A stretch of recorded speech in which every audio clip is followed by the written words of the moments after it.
Okay, once here, we are at Cafe Zola, and I have to tell you that you open up a special place in my heart when you started to set off with the inimitable Dizzy Gillespie playing with the incredible Chano Pozo. Yeah. The story is something that maybe some people know who love jazz, maybe some people who don't know. I don't know. But when Diz hooked up with Chano Pozo, or he hooked Chano Pozo into his band to come up with Manteca and Cuba.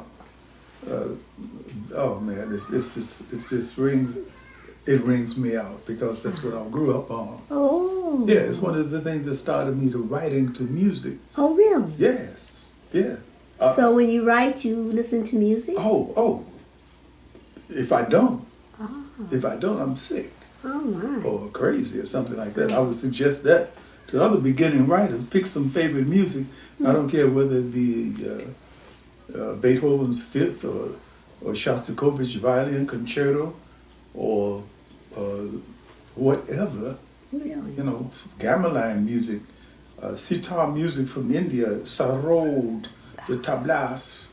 There's so much music in the world, it ain't even funny. And I think my own personal opinion is that the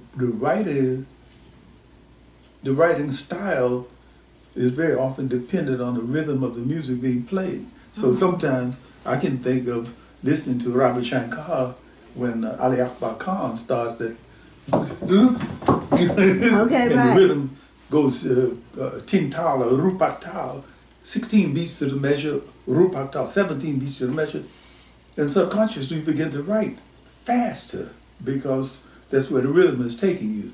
But that's not what we're talking about. But then you also, excuse me? But you also, I watched you write to Garth Brooks music.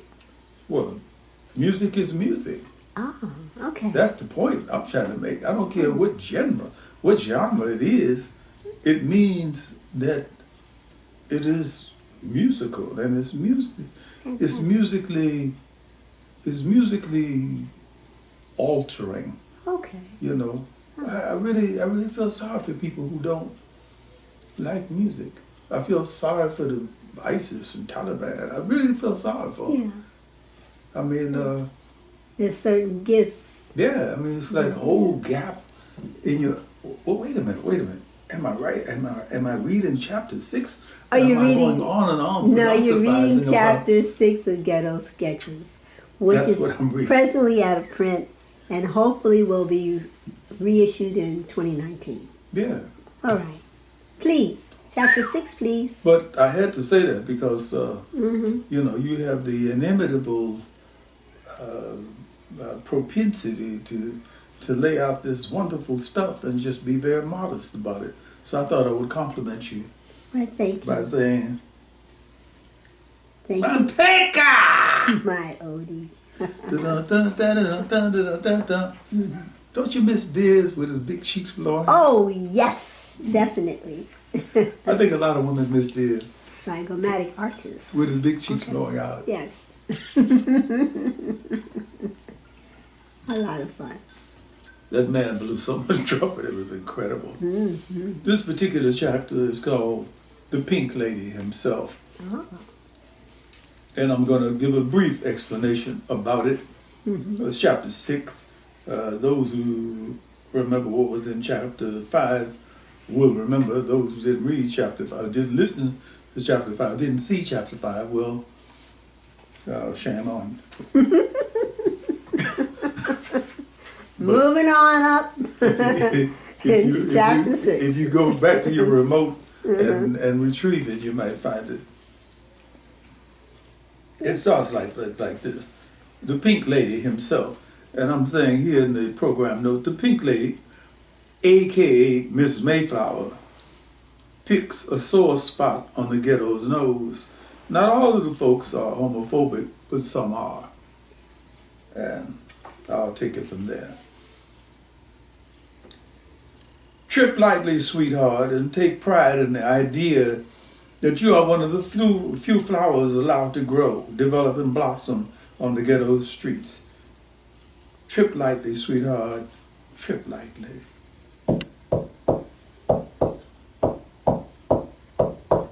Mayflower cocks his ear cautiously toward his back door. Yes? Who is it? It's me, Miss Sweet Thing. Bam.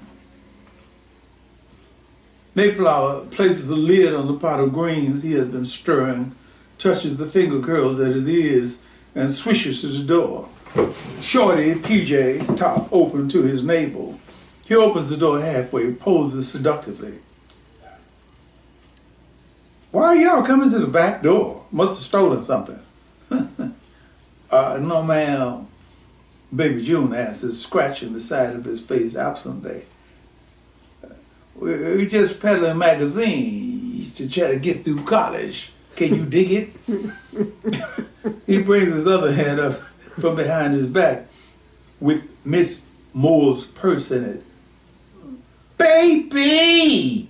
You know goddamn well I can dig it, June. I know exactly where you got that from. That's beside the point. Give me 25. Mayflower's exuberance dies quickly and is replaced by a shrewd lady shopper look. I ain't got that much money to my name.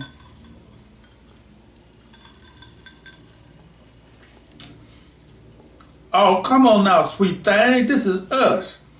You know damn well you got 20 bones. This thing's worth $60, $70 at least, if not more. Bam pops in, giving Mayflower a dirty look. I'm not saying it ain't worth that much. Mayflower answers, dimpling a bit. I'm just saying I ain't got that much. Tell you what, give us $15 and you got yourself an out-of-sight purse. Mayflower flutters his hands up to his chest, flattens his palms across his chest and looks positively angelic. Baby June, I swear on my dear mother's grave, I ain't got but $9. That's all the money I got in the world, for real. Oh, shit, Mayflower. I ain't jiving. You know I lost my little old gig. That's why that chick was here in the first place. Harvey told me what to do. Now, you know, if I had it, yeah, all right. Don't go into your motherfucking act. Give us $9 and save that fucked up story for somebody else. Wait right here. Be right back. Mayflower closes the door quickly and sweeps breathlessly through a small kitchen, checks the pot simmering on the back burner, reaches up for a jar labeled cookies, pulls a wad of bills out and carefully peels off 9 ones off the roll. He turns back to the door, carefully composes his face and opens the door, a little less this time. May, baby, you know you're getting the best of this bargain. I guess you know that, don't you? Yeah, you really are, May girl. Mayflower delicately straps the purse onto her shoulder and counts the money out into Baby June's hands, murmuring seductively as he does so, with a quick wink to Bam. Don't worry about it. I may be able to turn you all into something nice one day. Can we count on it? Baby June asked sarcastically, reaching inside to pinch Mayflower's left nipple. Yes, sweet thing, can we count on it? Bam asked, reaching for the other one. Mayflower playfully slapped their hands away and slowly closes the door. I swear to God, y'all just so vulgar sometimes. Really? I mean, really? He stands against the door for a moment, smiling and admiring the purse, and then, remembering the greens, minces a few steps to the stove, swinging the Sicilian purse against his side.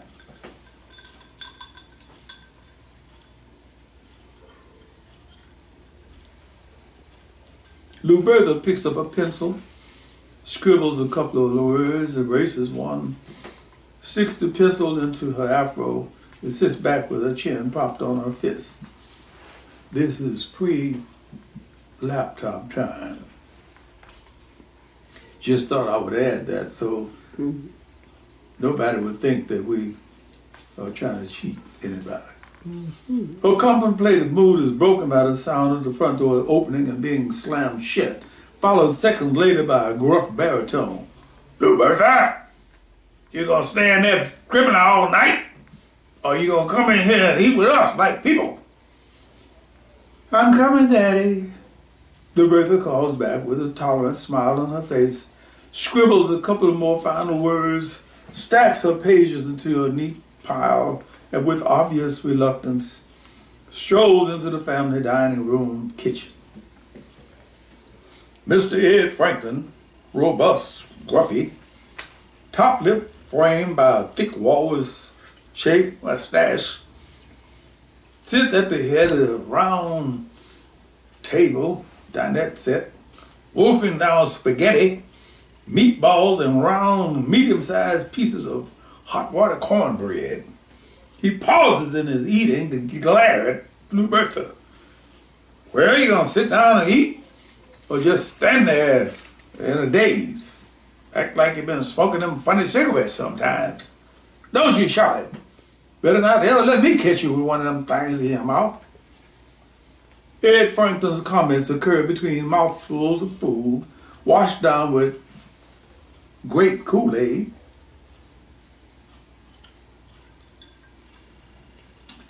That soothes the spirit. He is completely humorless, and it shows in the bitter lines creasing the sides of his mouth. Roberta sits. Mrs. Franklin pops up and down, flipping whole cakes of cornbread over. Roberta pours herself a half glass of Kool-Aid and nibbles on a piece of cornbread. Mr. Franklin looks at her suspiciously. That all you eating? I had a big lunch at work today, Daddy. That ain't no excuse. When I was growing up, we ate everything that was put in front of us. It was glad to get it, because there wasn't no telling when the next meal was coming from.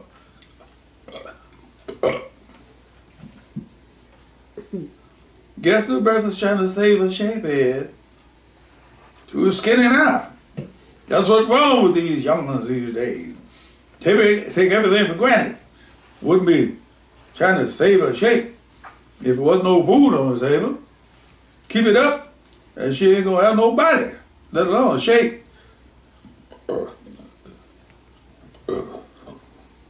Be looking like a sack of bones in that little old short dress. Roberta rolls eyes to the ceiling in a brief, helpless gesture as her father dries his mustache off and fishes in his shirt pocket for his cigarettes. Oh, Daddy, I just remembered Mr. Smith told me yesterday to remind you that you all have a bowling day Friday.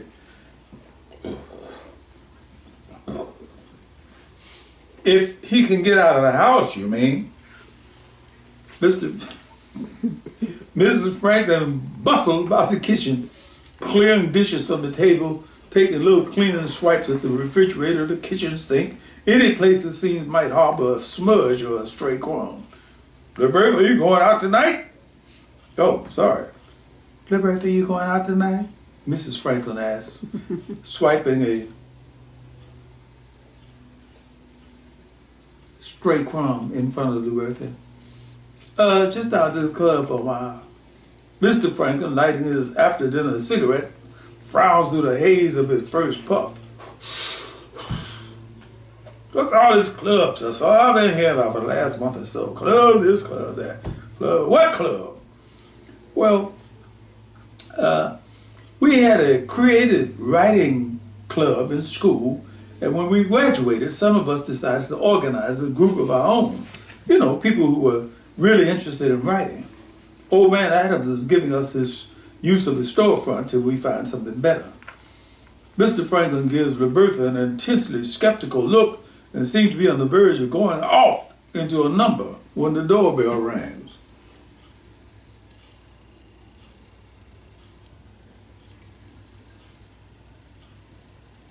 Roberta hurriedly gulps the last of her Kool-Aid and hurries to answer the door. Ed Franklin sits at the table frowning and smoking as Mrs. Franklin wraps leftovers in tinfoil. A couple of minutes later, Roberta shyly leads Quindy Jones in, little fingers interlocked. Mama? Daddy? This is Quindy Jones. Mrs. Franklin nods pleasantly, but in a deadly serious, boy, I got my eye on you fashion. Ed Franklin, looking up suspiciously from Quindy's sandals to his dashiki to his neatly trimmed Van Dyke, reaches to shake his hand. Quindy performs the ritual on it.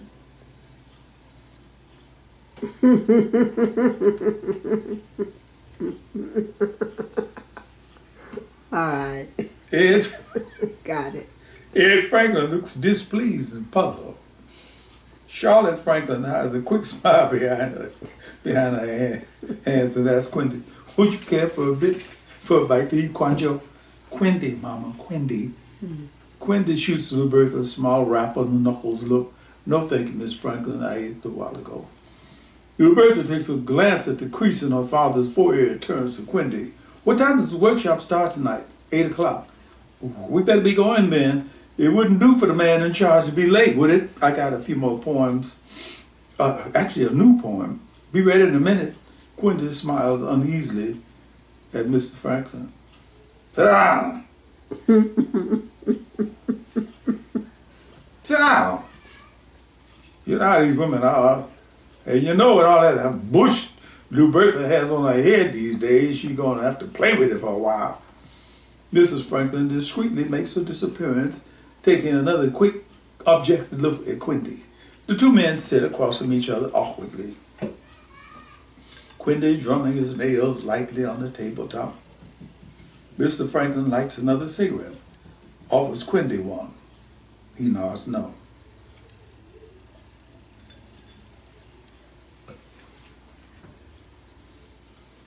Quindy.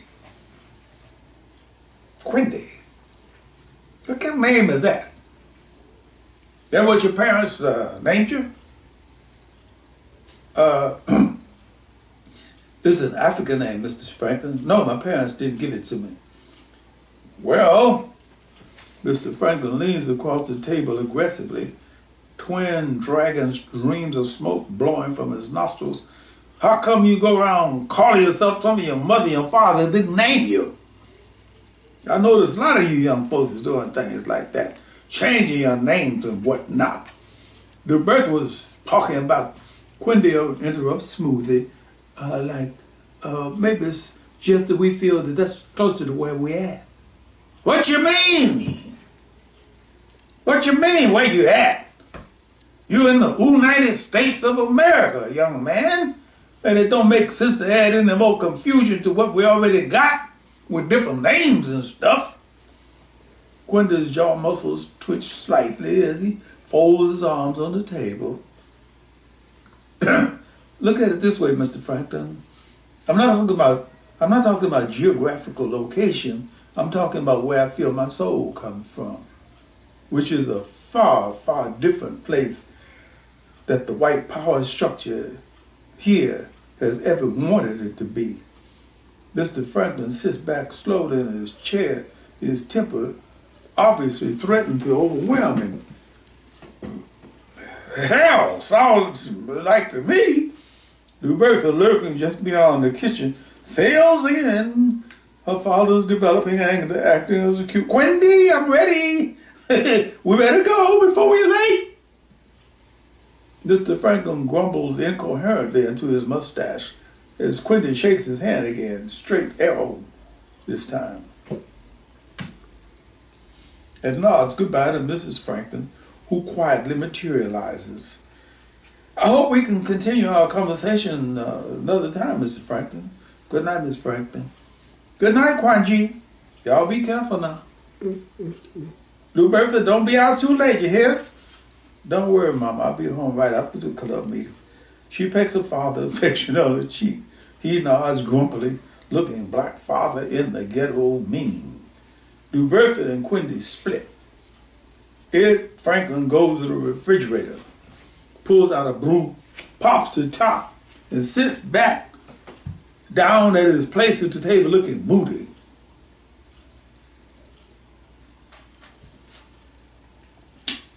I don't too much like these smart aleck types that the girls run around with these days. Too quick to give you a lot of lip. Mrs. Franklin wraps her arms around his neck. She's 18, going on 19, Ed. Ain't too much can be said about who her friend should be. New Bertha's a good girl. Quinny doesn't seem like too bad a young man. A little bit hairy about the gills, but that's the way young folks seem to be these days. I remember when nobody but my granddaddy had as many chin whiskers as some of these youngsters got. Smart alecks. That's what they are. Plain old English names ain't good enough for them. They got to go to the African dictionary or something, somewhere to get a name. Mrs. Franklin breaks her embrace, begins running water into the sink to wash dishes. What it is, baby, what it is. In the apartment above Big Mama's second floor front, Nathan Holt slouches in his favorite easy chair, slippered feet propped up on a worn ottoman, his features glazed by the glaring light of the portable television directly in front of him. The soft, slurpy sounds of Liberace playing Rachmaninoff second gradually begins to drown out the mellow tenor of the sports announcer on the television. Mariana would love this. Nathan Holt looks over his shoulder in the direction of the sounds, an annoyed as hell expression pulling his bottom lip down. Diane! Diane! Why you have to turn that junk up so loud? Man can't even hit a baseball game. Diane Holt pops into the hallway leading into the front room, and Aphrodina wrapped stylishly about her well-straightened hair. Nathan Holt, it's a shame how uncouth you can be at times. This jump, as you call it, is the Tchaikovsky fifth. If you were to take your eyeballs and ears out of that idiot box for a hot minute and pay attention to, the announcer goes off on an excited 3 balls, 2 strikes on the batter thing, building to a climactic ending. Brother Holt suddenly stands up near his chair in a threatening way, although his eyes never leave the television set. Diane, I'm telling you, woman, go on back in there and turn that junk down. It's the last half of the ninth, base is loaded, and Frank Mays is up to bat. I call it junk and I mean junk. Diane Holt moves back slightly, blown by the strength of her husband's voice, pouting. She turns away from him in a huff, mumbling to herself as she returns to the kitchen. Uncouth. Nathan Holt remains standing, long muscular arms hanging loosely, his face lit by a pleased smile as the music from the other room goes down and the hometown announcer screams hysterically, Frank Mays! Frank Mays! Frank Mays has just pulled a tremendous shot into the Centerville stands, sports fans. A really tremendous shot. With a count of 3 and 2, bases loaded and 2 down, he socked one out of the park. Well, that wraps it up, folks. Final score is 6-3, Giants. Nathan remains glued hypnotically to the spot, watching and studiously listen to a banalized recitation of batting averages, comparison between batting fielders and fielding pitchers, and all of the other miscellaneous information dished out to the dyed-in-the-wool baseball fan after the game. Finally, satisfied that he has all the dope, Nathan steps to the set, flicks around the channels, finding nothing to hold his interest, and flicks it off, pre-remote. As the television flickers off, the sound of clashing cymbals and crashing cannons comes up. Brother Holt sprawls back in his chair, his head thrown back, an amused expression on his face. Diane, a petulant voice answers him. What do you want? Bring me a brew, will you, honey? Why don't you come in here and get it yourself? I'm busy cooking. The boys will be home in a few minutes. Nathan booms back in a loud and unnecessary voice. I would come in there, but it sounds like I've been blown away before I made it through the doorway. What the hell are you listening to? What did you say? I said, what the hell is that? Diana Hope appears with a cold can of beer. That's Tchaikovsky, baby. You like it? Thanks. It's okay, I guess, if that's what you like. Baby, what is that you cooking? Smells better than sin. Gumbo. Gumbo. It'll be done in a few minutes. He pauses. He causes her to pause again. Baby. Yeah, Nathan, now what? Baby, you mind turning that stuff down a little taste? I can really dig where it's coming from, believe me, but it don't have to be that loud for me to know it.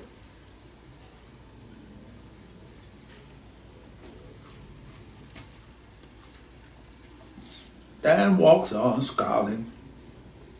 But within the next minute, the song slides down a few decibels. Nathan Hope sips his brew, picks up a nearby newspaper, turns to the sports page. Byron Hope clumps up the steps, unlocks the door, and walks in between his father's slouched down reading the paper and the television set. Father Hope rustles the paper down and glares up fiercely at his number 2 son. God damn it, Byron! Don't you speak to folks when you come in the house? Just like your mama. So far off into the eyebrow things, you just forget about common courtesy. Sorry, Dad, I thought you were reading. Yeah, Mama, it's me, he answers, trying to evade his father's eye. Come on in here. Let me give you a little taste of this. Byron turns quickly, gratefully, from his father's glare and lumbers into the kitchen. Mother Hope holds a wooden spoon up for him to taste from. That's out of sight, Mom. How much longer will it take? About another 15 minutes. The front door is jerked open by Perry Hope, son number 1.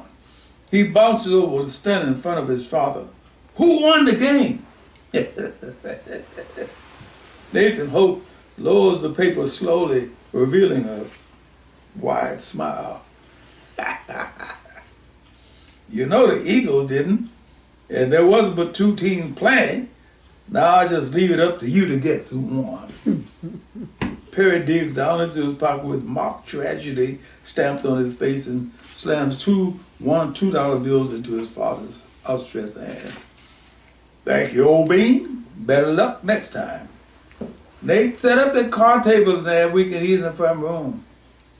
Nathan and son immediately push the television off to one side and pull out the legs of a nearby card table.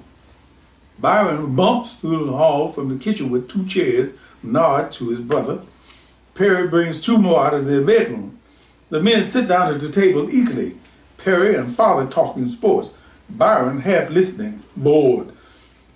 I'll bet you $5 the Giants won't be able to go all the way. Long as Frank Mays can keep that streak going and old Vitamin Blue keeps a lot of stuff on the ball, they'll go all the way. Mark my words.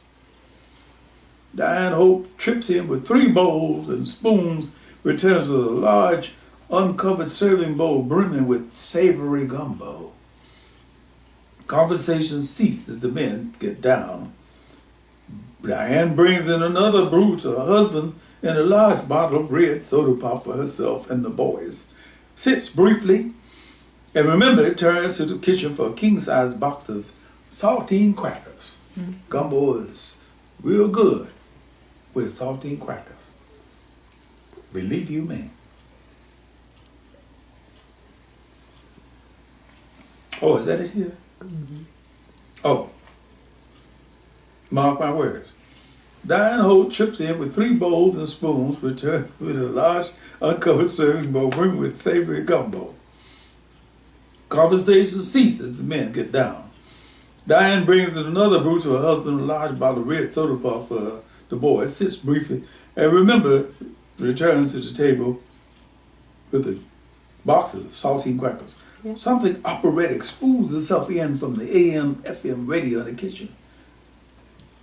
Hey, baby, what's he singing about? Nathan asks his wife, winking. to Perry. That's his favorite son. Mm-hmm. Diane pauses with a spoon halfway to her mouth, cocks her head to the side expertly and announces grandly, "He's singing about a lot of things. So is Muddy Waters. Why don't you listen to him? At least you'll be able to figure out what he's singing about." Diane Holt rolls her eyes at her man, shakes her head fiercely. "I've been listening to Muddy Waters all my life, and all the rest of them all my life. And you know what?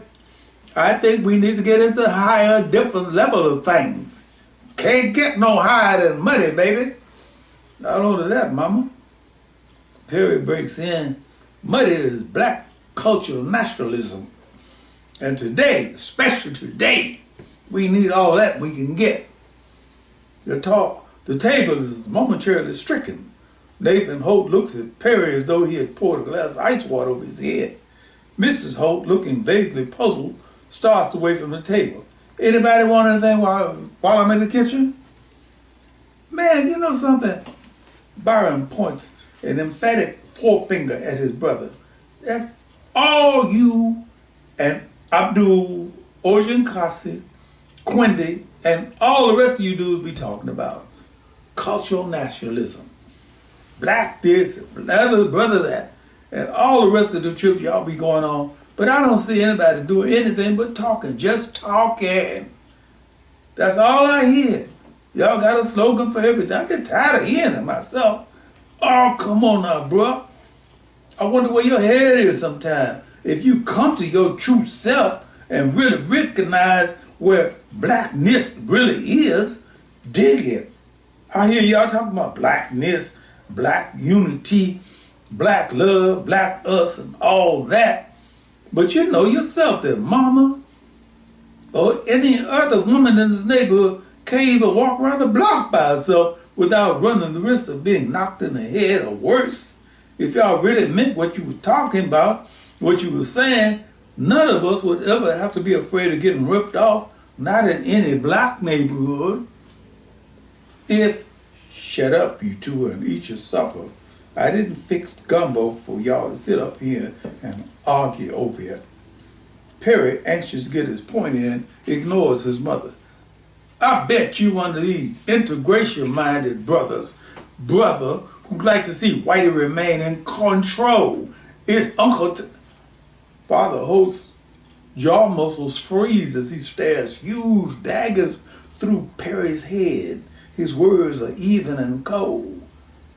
Your mother said, shut up, son. Didn't you hear? Mm-hmm. She said, shut up.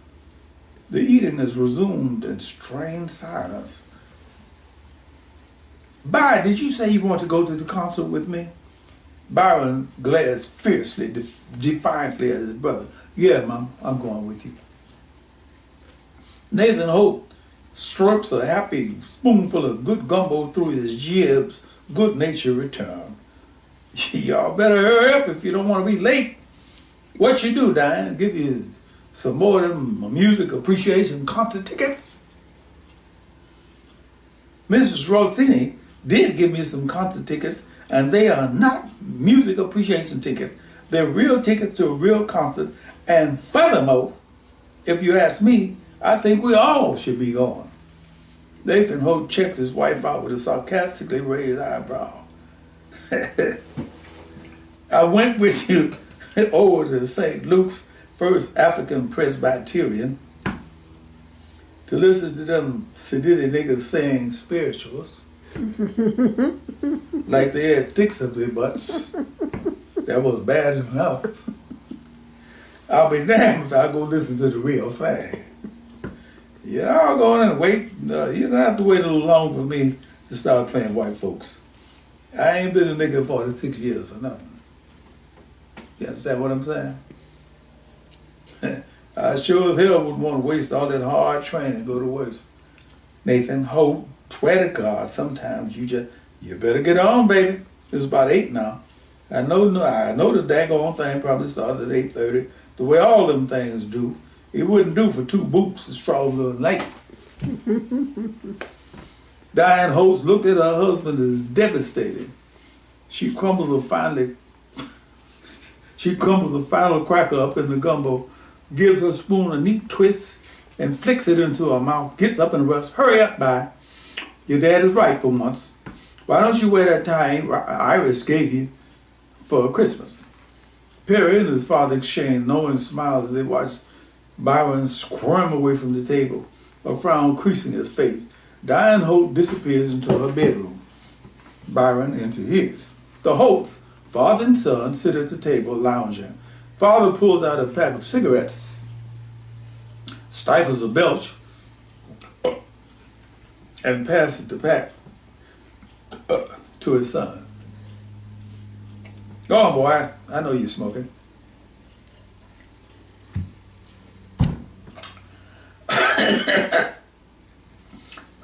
Mama found a pack in your jacket pocket the other day.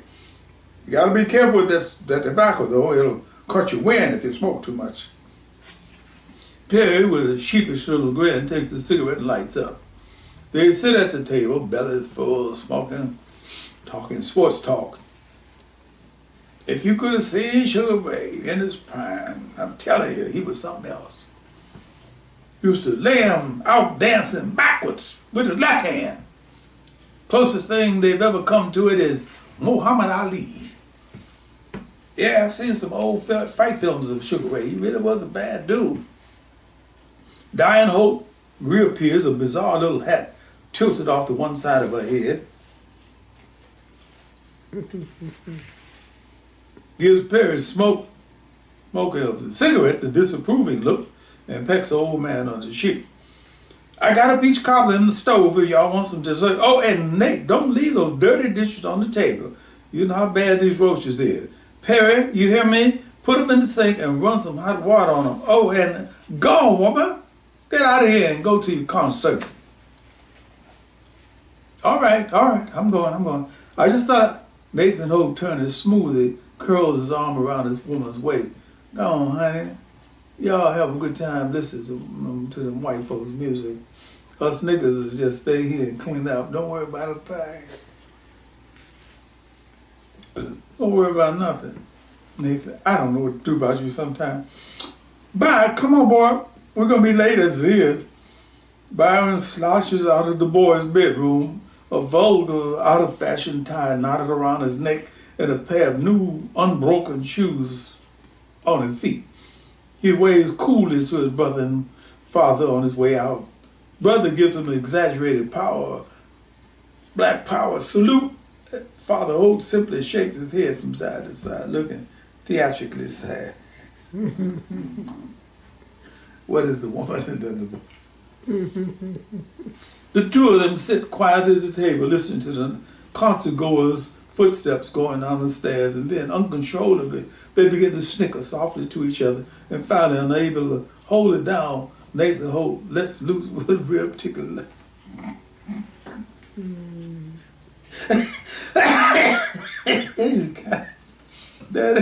There they go. Our black representatives to the white arts. They sit chuckling away for a few seconds to laughing slowly faded. Father played out, wiping tears with the corner of his eye. The last bit of humor in the situation drained, then replays itself for a few more spontaneous.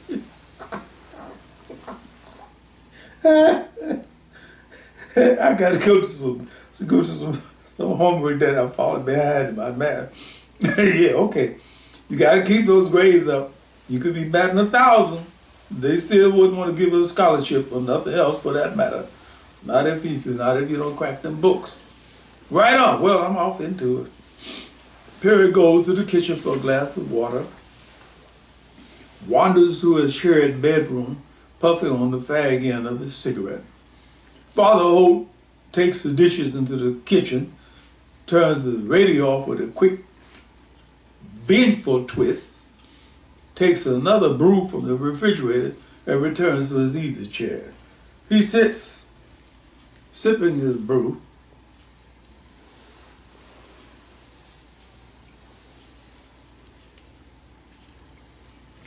and thumbing through the sports page, half reading, half dozing.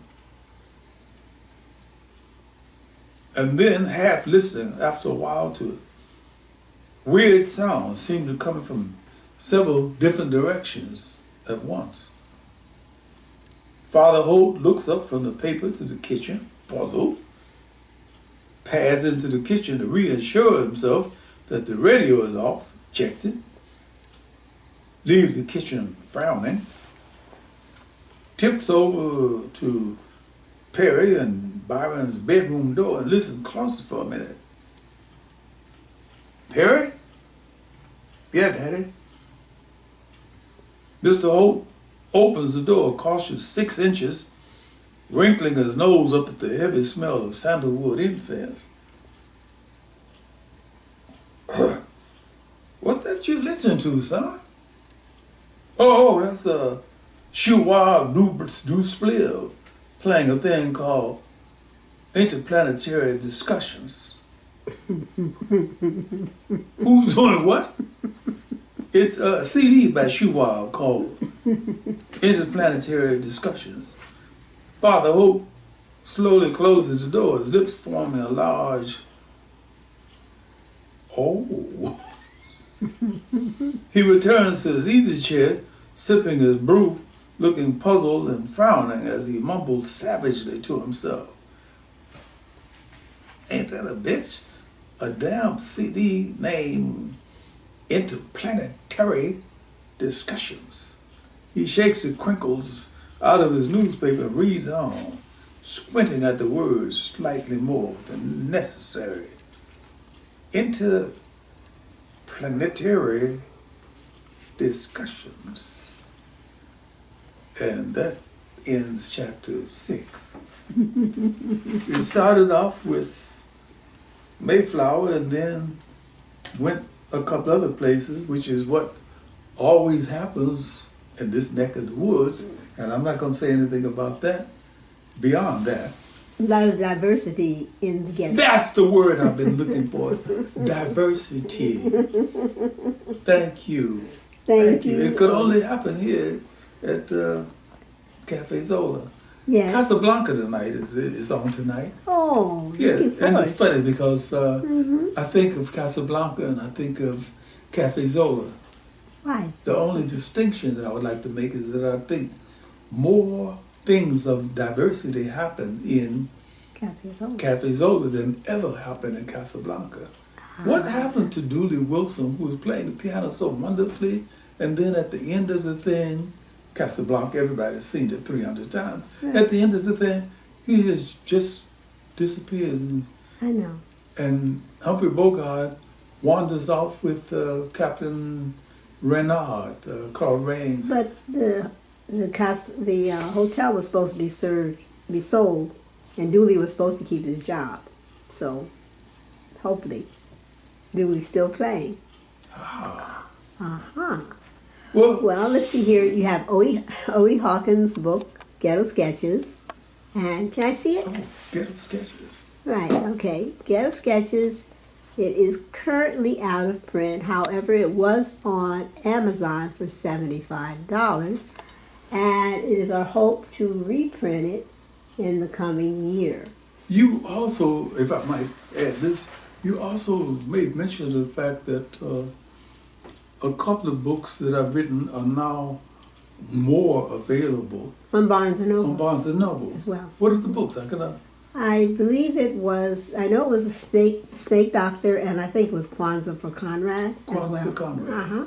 But those are definitely two outlets that you can check. Yes. And several of your books are ebooks, which people can read on their Kindle or their Nook. All right? And your website is www.odiehawkins.com. Gotcha. And See you tomorrow. See you tomorrow. Ciao.